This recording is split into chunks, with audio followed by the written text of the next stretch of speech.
Hi guys, I'm Adam Wilborn from WhatCulture. And I'm Jules from WhatCulture. And stick around because we're going to be answering your burning wrestling Twitter questions, and I've got another amazing dollar store wrestling figure to show for you. Who could it be? Oh, just you wait and see.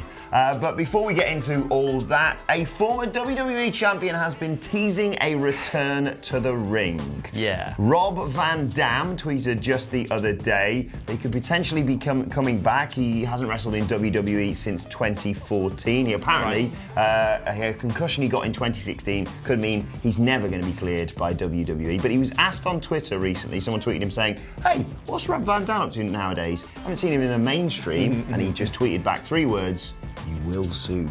I mean, it would be amazing if he took a position as sort of like a general manager role in there. It would be fantastic, but you have to look at the sort of evidence, the hard evidence, that in 2017 he said that he was still not medically cleared, and he put out a statement saying, like, I'm never probably going to work in the ring again in that respect as a performer. Yeah. So he would have to take on a sort of producer or enhancement talent style thing. Or do some sort of appearance at, say, a WrestleMania Battle Royal or even the Royal Rumble without taking that bad a bump. I mean, they managed to get the Iron Sheik to win the gimmick battle. You remember, and he can't walk, let alone take a bump, so fair play. I mean, it would be fantastic. Can you imagine his sort of creative decision-making skills? Because him and Matt Riddle share a few things in common. Passions. Yeah, a few passions. And I don't think he'd be toking the piss if he did it. I can't believe Hashtag hash would be his movement. It wouldn't even be that, it would just be hashtag just hash. I mean, to be honest, I'd take him over quite a few other general managers we've had. Oh, unbelievably, yeah. But I mean, speaking of legends returning to the ring. Oh, yes. It's Killian Dane time! Because Sanity made their explosive sort of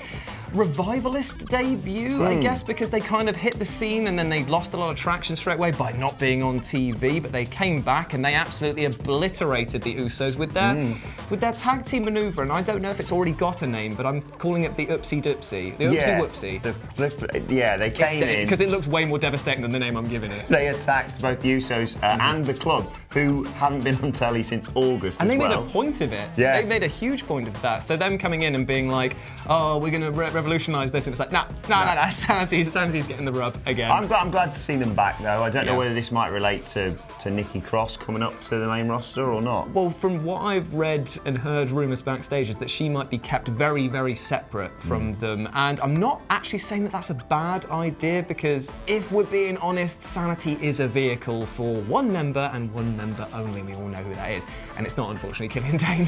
No, but I like them back there.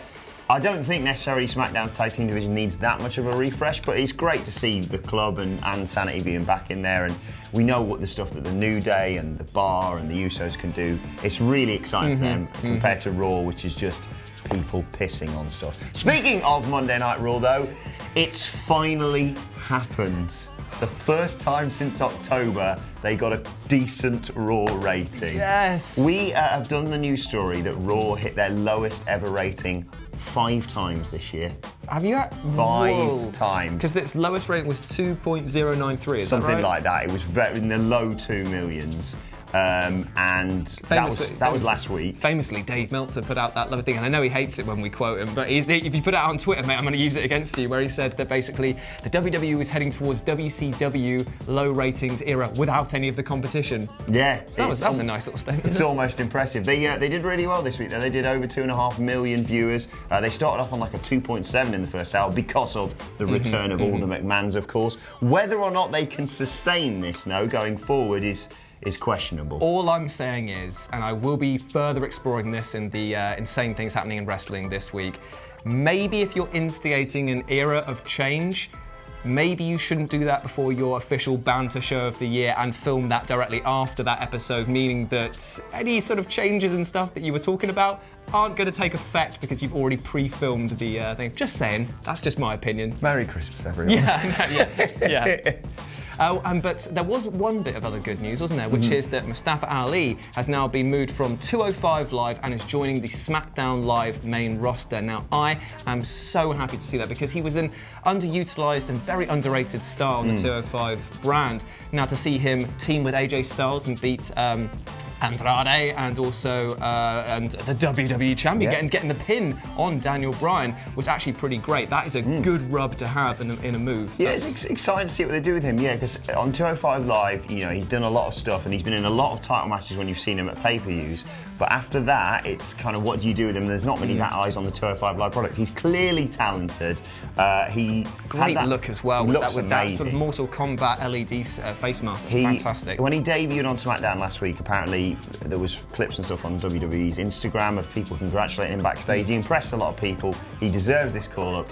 Just slightly awkward that immediately after Corey Graves said, hey, here he is on the SmackDown Live roster, he hit the 054, the reverse 450 on Daniel Bryan to win the match, and his knee landed on Daniel Bryan's throat. But by the sounds of it, Daniel Bryan is okay. It's only a rumour that he's injured, and he wrestled the following taping, or he was involved in the following taping anyway, so he should be fine. Right, let's move on to your Twitter questions for today. Sure.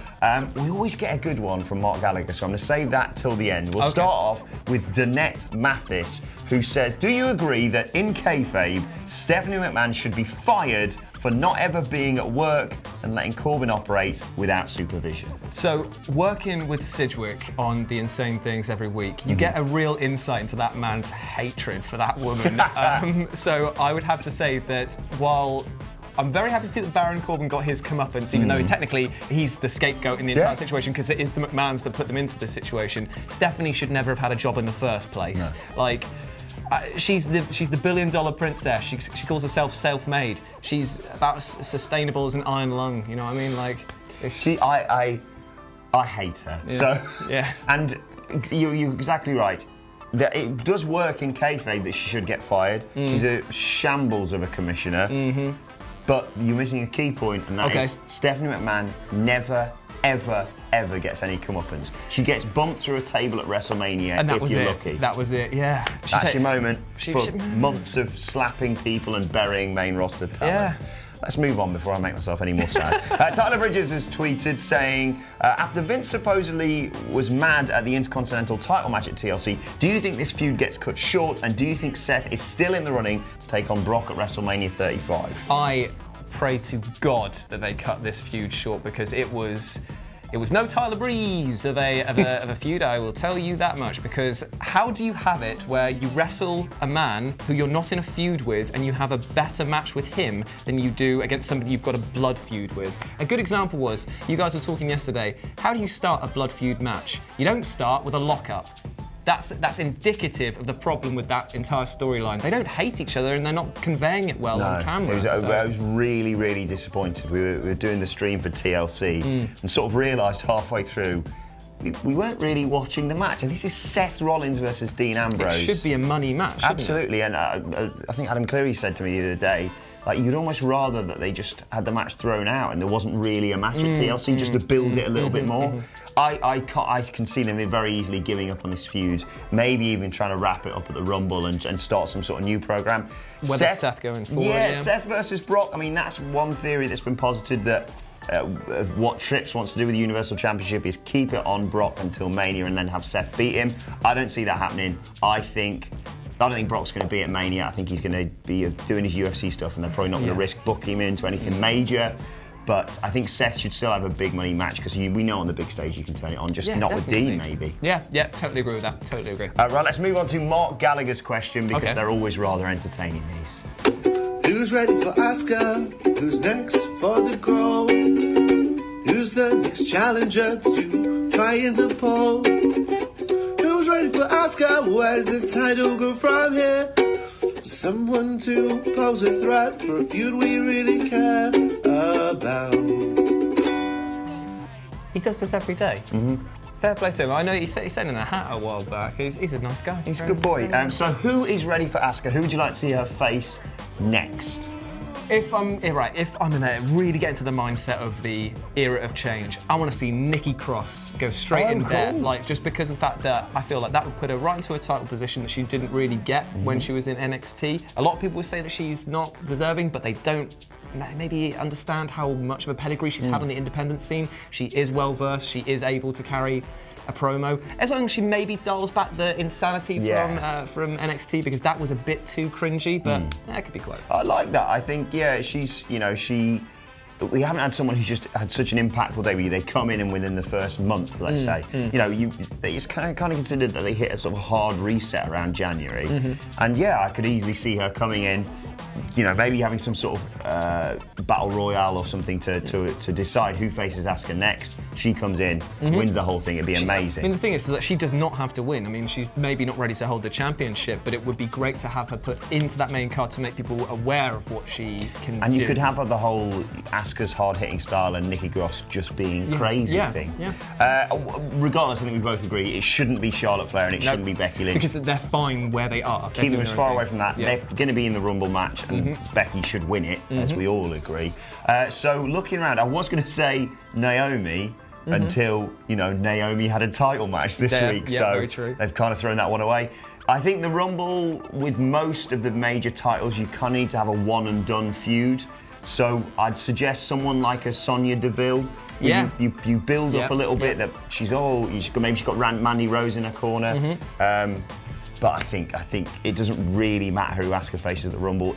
All it matters is that you get Asuka Flair 2 at WrestleMania and you get Becky Lynch Ronda.